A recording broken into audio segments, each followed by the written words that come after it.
Hello. Take you for a walk along the beach today.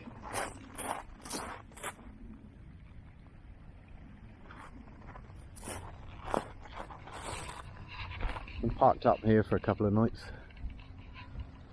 Down just beyond those beach huts down there. Today I wanted to talk about different ways of obtaining water in your van.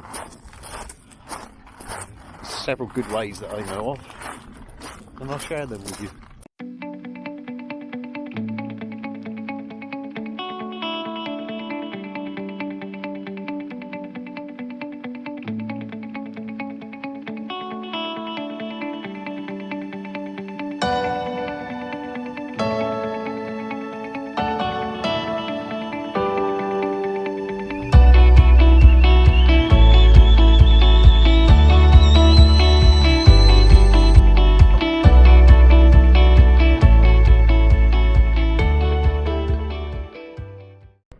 Right, the first method I want to talk about, and one I use quite a lot because I tend to stay at beachside locations a lot, is most beaches, well, a lot of beaches, especially in town areas and that, have beach toilets. And on these beach toilets there's taps, often outside taps, outside showers, cold ones, which is drinking water, and you can fill up there. Really handy if you want to stay somewhere for a long time. Nice location. Yeah, very handy. Right, the next one, and this is one I use quite a lot as well, is friends with houses with outside taps, or just friends. You ask them nicely, they quite often just let you go around and use their outside tap if they're not in, or most of them let you have water without too much of an issue. I've got a couple with outside taps on the outside of their house, so I don't even have to go in their garden. I just turn up, fill up. Yeah, it's quite handy.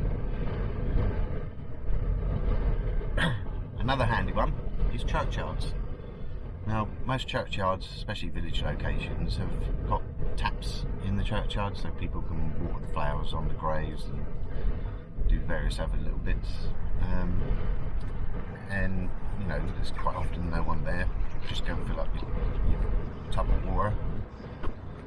I have spoken to the vicar of the church that I'm showing on the video, and he was quite happy for me to have a bit of water here and there, as long as I just made a small donation every now and then. The next one is garage taps. I don't often tend to use garage taps, especially not the ones that you fill your car up with, because a lot of them can be mixed with like antifreeze and coolant, because some of the pumps deliver whatever you require and it's through the same outlet, but some garages are just pure water. And I found a lot of shell garages have outside taps on the back of their wall, which I'm going to show you now. This one in particular is just down the road from Stonehenge, so it's handy if you're staying on the drove for a bit. I've never encountered any problems using the taps. No one's never said anything to me. So, yeah, that's a handy one as well. But the next one is the obvious one, and that's buying water from supermarkets and places like that. I try not to, but I do. It's quite cheap. And if you buy the 5 litre tubs, it's handy to keep the water bottles or refresh them after the couple of months, because they wear out. Aldi's, I found at the moment, they're doing 8 litres of spring water for 99p, which is extremely good. Other than that, I use Tesco's, get the 5 litre ones for about £1.30, but I try not to buy it. I also have a Sawyer mini filter, which is a small water filter. I'll put a picture up now, which allows you to filter water from streams and rivers. You can drink it straight from the filter, but you can also use a bottle to squeeze water. It comes with a pouch, and you squeeze water through it and it filters it, and then you can boil it and drink it if you so please. But I'll go into that on another video showing you how I use it, because I fill up a 5 litre tub in no time with that. I hope you found this video helpful. Give you a couple of ideas on how to gain water when you're out on the road, staying in your van for long periods of time. If you like the video, give it a thumbs up, subscribe, and I'll see you on the next one.